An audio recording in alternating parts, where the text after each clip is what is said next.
These are my 11 money rules that are going to keep you rich. And these, for me, are non-negotiable rules to get your financial house in order. And there's no in between. Building wealth isn't about luck. It's about following a proven system. And the people on the path to financial freedom, they play by a different set of rules. And if you don't learn those rules, you're going to keep struggling while they keep winning. So let's get started. We're going to show you exactly how to make this work. So before we get into these 11 rules, I want to share a quote with you. I think it fits perfectly with what we're talking about today. And if you've ever read the book or seen the book Atomic Habits by James Clear, there's a famous quote, and here's what it is. It says, "You don't rise to the level of your goals, you fall to the level of your systems." Basically, it's not about wanting to be rich, it's about having a system that actually makes you rich. And that's exactly what these 11 money rules are going to do. It's the system I use for building wealth. We always want to start here, and this could take you some time, but let's work on these first, and then once you've done these, we can start working about the next step. So let's get into rule number 1. You absolutely positively have to get out of consumer debt. So you cannot have credit card debts, you cannot have car loans, you cannot have loans for toys or boats or RVs or motorcycles or whatever it is. All those things have to go. You can't have student loans or personal loans or payday loans, anything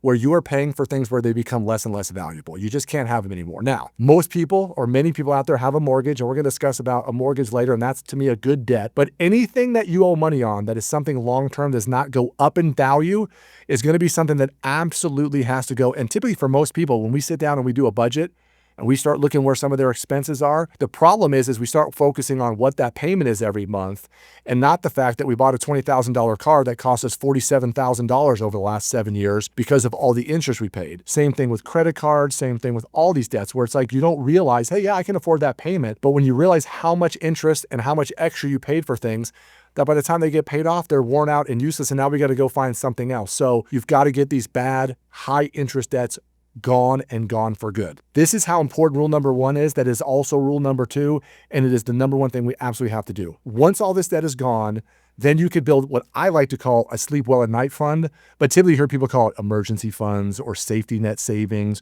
or rainy day funds. I don't really care what you call it, but you're going to need to start building up some cash reserves. In a perfect world, would build up 3 to 6 months of your monthly overhead. Now, if you're someone who has a riskier income, so for example, I'm a real estate agent, I don't get a paycheck every 2 weeks.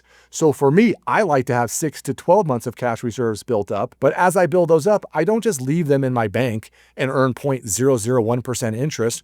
We want to move the majority of that money into a high yield savings account, because if you leave too much cash laying around, inflation's going to eat that money up.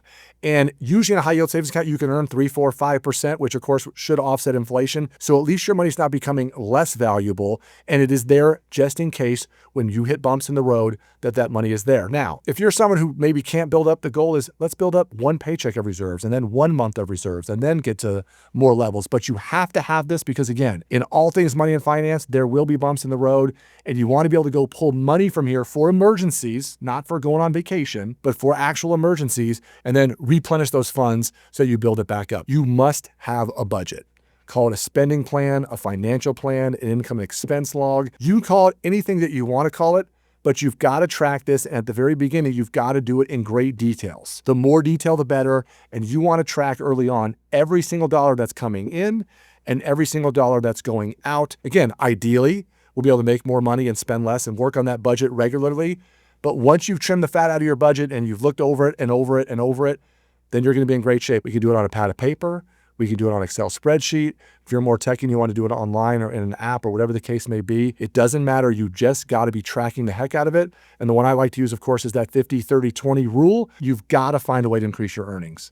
So if that means you need a side hustle, maybe even a new career, whatever it is you need to learn so you can increase or get promoted at your job so you can make more money. If you're a couple and there's 2 of you sharing the same budget and same finances, if one of you works and one of you doesn't, you need to see if maybe that other person can get some sort of side hustle or extra money, even if you only earn $200, $500, $1,000 a month that can be used to, let's say, get debts paid off or build up that savings. It's amazing how quickly that stuff will build up. And especially if you can find a way to live off one person's income and save and invest the other person's income, it's amazing how quickly that you're going to get your financial situation built up in a beautiful way. You've got to find a way to make more money. So think about those things. There's lots of different ways you can make a few extra bucks. I know, for example, people that walk other people's dog or house sit. It doesn't have to be an actual job, but you've got to find a way to have more money coming in on that revenues part of your income every month. You've got to find a way to spend less. So again, as you went through that budget, and it seems simple, right, to say, hey, I'm going to cut out some of these expenses, but whether it's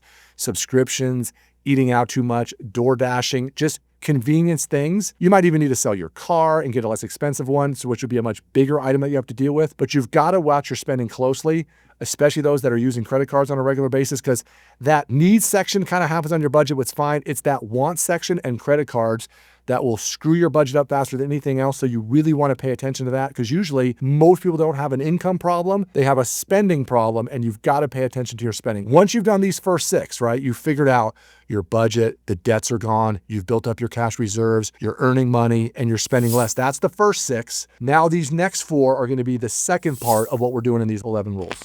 If you'd like to get a list of these 11 must-do rules, click the link in the description right here, and it will give you the ability to get the actual list and cheat sheet so that you can start this process.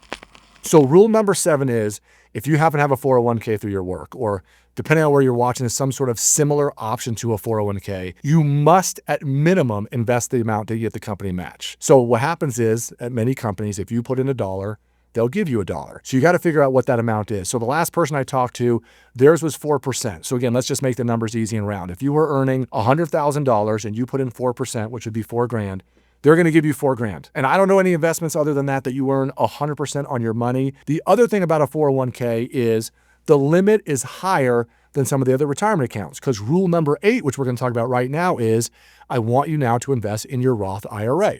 And if you can fully fund it, depending on your age, for younger people, it's $7,000. For someone my age, it's $8,000. But the cool part about your Roth IRA is this. You earn $1, you pay tax on the dollar now. So let's say you walk away with 70 cents, and then you put the 70 cents in the account.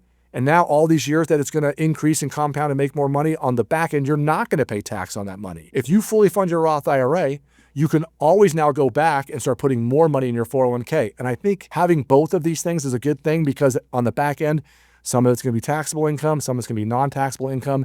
And these 2 things alone are going to be a great way to get to your long-term retirement plans. So depending on your age or your risk aversion, you want to make sure that that money is being invested properly. And that's where you may want to talk to a financial planner or someone at the company that you work for that's talking about how to manage this money. These 2 things: start young, start early, start often, and try to max them out if you can.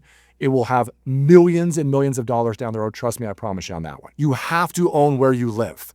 So if you don't already own a home, you need to start saving up to buy a home. And again, full disclosure, I'm a real estate agent. So some people will say, well, that's in my best interest to tell you need to buy a home. But here's what I will tell you. Renters and renting in some situation does make sense. But to me, it is not a long-term wealth building strategy. It just isn't. The average net worth of a homeowner is 40 times that of a renter. And why is that? They'll tell you that investing in the stock market, your 401k, and your Roth IRA is better. But here's the thing. If you bought a home when you're 25 years old and you own your home free and clear when you're 55 years old, yeah, you're still going to have property taxes and insurance and maintenance and things like that. But you'll have a home. It will be paid for. Nobody can make you move. Nobody can make you leave. And the downsides to renting are they can always increase the rent, so you can't lock in what your payment's going to be every month. And what if that renter decides, especially if you're renting a single family home, they want to sell the home and the new person wants to move in and now you're forced to move. There are definitely some downsides for renting. There are definitely some reasons why renting in the short term makes sense, but you long term have to go out and buy where you live. That's just my opinion. Rule number 10, and this is one where people think to do all of these things, you're going to need a massive amount of different bank accounts. And in all honesty, you really don't. Here's the only bank accounts you're going to need. You're going to need a savings account, you're going to need a checking account, and you're going to need a brokerage account. And most likely with your checking account, you're going to have a debit card. And for most people that can handle it, I think it's smart to have a credit card. Now, credit cards are dangerous. You got to be careful with those. But for most people, if you're now doing all of these steps, having a credit card is a good thing because you can use it smartly and do some good things with it. So once we are here and we have a fully set up 50, 30, 20 budget or something similar, your payments are all fully automated, you're paying yourself first, money's coming off the top of your savings and you're investing, then we can get on the path to building more wealth. What you want to do, and the key to all of this, is it gets real hard to get wealthy when all you can do is trade your time for money, whether you're getting paid hourly or salary. You've got to find ways for what I like to say is having your money make money. So that way you're not always trying to trade your time for money. And if you're not sure how to do this, don't worry, we're going to have more videos. We're going to show you more how to do these things. But trust me, if you just do this sheet, these 11 things, it will set you on a path to more financial freedom than you ever dreamt possible. So if you're looking for ways to expand on these 11 rules, check out this video we did right here about managing your money so you never go broke.